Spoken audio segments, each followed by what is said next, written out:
বাইরে ভাই, আমি পোংটা মানুষ দেখেছি, কিন্তু নাসিরুদ্দিন পাটোয়ারির মতো পোংটা মানুষ আমি এই বাংলাদেশে আর দেখি নাই।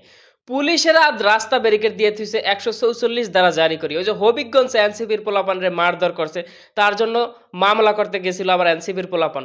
আর 144 দ্বারা দিয়ে পুলিশ ব্যারিকেড দিয়ে রাখছে, যাইতে পারতেছে না। তার জন্য বৃষ্টির মধ্যে এনসিপির পোলাপান দেখুন পুলিশের সামনে কেমন বৈশা রয়েছে যে পুলিশ না সরা পর্যন্ত আমরাও এখান থেকে যাব না। এখন বৃষ্টি পড়তেছে, পুলিশ কি করবে দিশামিশা না পাই, এখন ও পুলিশ যাইলে তোরা যাইবে, এই জন্য পুলিশ দাঁড়িয়ে রয়েছে। নাটকটা কি দেখুন। আর নাসিরুদ্দিন পাটোয়ারি একের পর এক যেই ডায়লগ ছাড়তেছে পুলিশের, যা পুলিশে শোনার পরে তা অতিষ্ঠ হয়ে যাচ্ছে।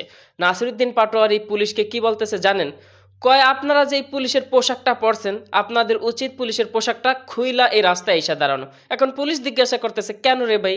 এখন নাসিরুদ্দিন পাটোয়ারি বলতেছে যে পুলিশের পোশাক পইরা আপনি বিএমপির দালালি করতেছেন, বিএমপির চামচামি করতেছেন, তো এটা তো মানায় না, এটা পুলিশের পোশাকের অসম্মানী হইতাছে।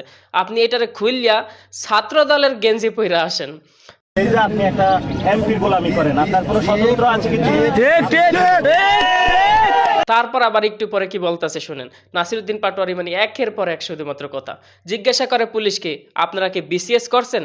তো পুলিশ বলতেছে হ্যাঁ আমরা তো বিসিএস করছি। আর নাসিরুদ্দিন পাটোয়ারি বলতেছে যে আমার ভাগ্যটা ভালো আমি বিসিএস করিনি, যদি বিসিএস করতাম তাহলে আজকে এই পুলিশ হইয়া রাস্তাঘাটে বিএমপির মতো দলের চামচামি করা লাগতো। কন পুলিশে এখন সহ্য করতে পারতেছে না, কিছু বলতেও পারতেছে না, পুরা পড়ছে মাইন্ড কাশি পায়। এই রকম মানুষ যদি দুই একটা আরো থাকে নাসিরুদ্দিন পাটোয়ারির মতো বাংলাদেশে, তাহলে বাংলাদেশের কোনো দুর্নীতিবাজদের ঘুম হইবে না।